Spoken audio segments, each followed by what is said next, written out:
last Sunday morning after one of the services, I'm right down here, and this wonderful lady came up to me and she said, Eric, I've been wanting to tell you something. I had been looking for you. I said, well, what's going on? And she said, I've been sober for 2 years and 7 days. This was last Sunday.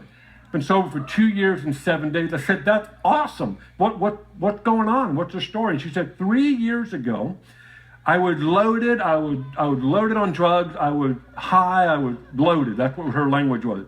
And I'm down at Caldwell Park. If you're visiting with us, Caldwell Park is the local park in town, down by the river. And she's like, I'm down. I'm just completely high on drugs. I'm loaded. And a student walked up to me 3 years ago and said this, you are amazing. And there's a little bit more to prophetic word, but it pretty much revolved around, you're amazing. And so she's telling me the story, and I said, so what made you go from what you previously were, where she was homeless, she was a drug addict, an alcoholic, and that was her history, that was her story up until that moment. And someone said, you're amazing. She said, when they told me that, something switched to me.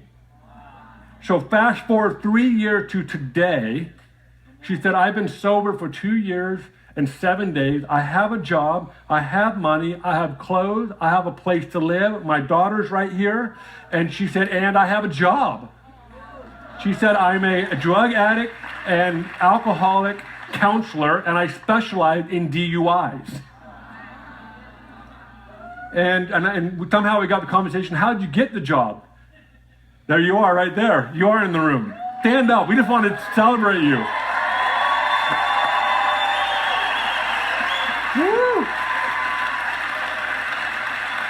That's Sarah. Sarah is a living, walking testimony. Come on, Sarah.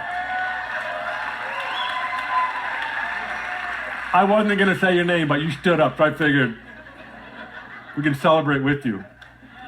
So I asked her, how did you get the job? She said, I don't know how many, lots of people applied for this job. Well, part of her story was that her family was affected by a DUI. You lost your father through a DUI. What's fascinating to me, she was the product of her environment in life, but what the enemy meant to use against her has now become her greatest weapon.